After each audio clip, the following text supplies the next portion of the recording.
Well, we're back with you once again, 6:15 in the morning, live with you from Emancipation Park here in 3rd Ward. We are celebrating ahead of Juneteenth, the big celebration that's coming up this weekend. That's right, and just as rich as the culture in Galveston is the delicious food. Our Sophia Ojeda has more on the long-standing traditions shaping the Houston area. Sophia. Good morning. Yeah, the book Lost Restaurants of Galveston, African-American Community. It's a tribute to Galveston's African-American chefs and the rich culinary history first brought here by slaves. So we sit down with the authors who tell us how time has changed the community, but the recipes and the stories, they have stayed the same. It's a labor of love to share the rich culinary history, stories, and recipes of African-American families from Galveston.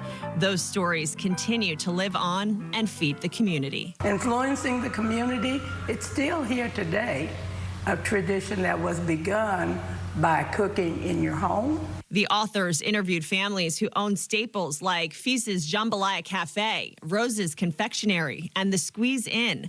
They wanted to showcase what Galveston has given to the culinary world and where it all began. African Americans have been preparing that type of food for a long, long time, because actually some of the dishes would even go back to slavery. African Americans, you know, they were enslaved people. They were given what their master didn't want, like oxtails, chitlins, hog maw.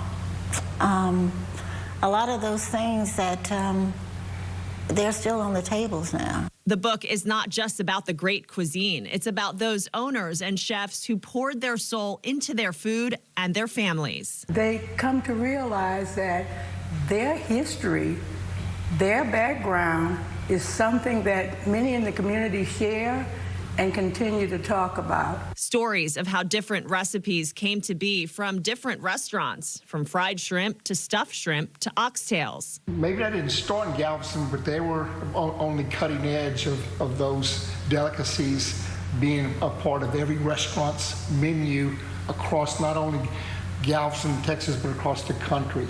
The book meant to keep those stories alive for many more generations to come. Ordinary, everyday people made a significant contribution to the life of this town, and their story shouldn't be forgotten.